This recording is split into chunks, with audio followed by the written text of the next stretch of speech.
ప్రపంచానికి ఉగ్రవాదాన్ని ఎగుమతి చేసిన ఒక్క దేశం ఇప్పుడు అంతర్జాతీయ వేదికలపై ఉగ్రవాదం గురించి నీతులు చెబుతోంది. దొంగతనం చేసిన వాడే పోలీస్ స్టేషన్ ముందు నీతి బోధనలు చేస్తున్నట్లుగా ఉంది. అక్కడ మాస్కో వచ్చింది. అక్కడే అజిత్ దోవెల్ ఒక వాక్యం చెప్పారు. ఉగ్రవాదం విషయంలో డబుల్ స్టాండర్డ్స్ ఉండకూడదు. వాక్యం చిన్నది, కానీ అది ఒక దౌత్య వ్యాఖ్య కాదు, ఒక అభియోగ పత్రం, ఒక ఛార్జ్ షీట్.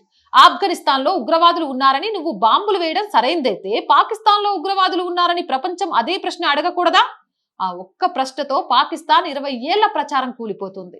ఆ ఒక్క ప్రశ్నతో బాధితుడి ముసుగు చీలిపోతుంది. ఆ ఒక్క ప్రశ్నతో ఉగ్రవాదంపై నిర్మించిన నైతిక కథనం శవమై పడిపోతుంది. అదే దౌత్యం, శబ్దం లేకుండా గొంతు బిగించడం. ఇప్పుడు రష్యా తాలిబాన్ సమీకరణం వెనుక కూడా ఇదే చీకటి లెక్క కనిపిస్తోంది. ఒకవైపు రష్యాతో డబల్ గేమ్ ఆడుతూ ఉక్రెయిన్ యుద్ధంలో సీక్రెట్ గా లక్షలాది ఆల్టరలీ షేల్స్ అమ్ముకొని రష్యా వీపులో పొడిచింది పాకిస్తాన్. వ్లాదిమిర్ పుతిన్ తనను వెన్నుపోటు పొడిచిన వాళ్లను ఎప్పటికీ వదిలిపెట్టరు. మరోవైపు Pak army chief Asim Munir White House లో డిన్నర్లు చేస్తూ అమెరికాతో మళ్లీ రాసు పూసుకు తిరుగుతున్నాడు. ఆఫ్ఘనిస్తాన్ లో మళ్లీ అమెరికా కాలు పెట్టకుండా ఉండడానికి పుతిన్ పక్కాగా లైన్ క్లియర్ చేశారు. కానీ ఇండియా ఒక డెమోక్రటిక్ కంట్రీ. షరియా చట్టాల తాలిబాన్ కి మనం డైరెక్ట్ గా వెపన్స్ ఇవ్వలేం. మనకున్న దౌత్యపరమైన హద్దులు మనల్ని ఆపుతాయి. అందుకే వయా రష్యా రూట్ ని యాక్టివేట్ చేసి రష్యా ద్వారా ఆఫ్ఘనిస్తాన్ కి basic air defence, drone spare parts అందేలా దోవెల్ గారు తెర వెనుక నడిపిన భయంకరమైన ప్రాక్సీ మైండ్ గేమ్ ఇది.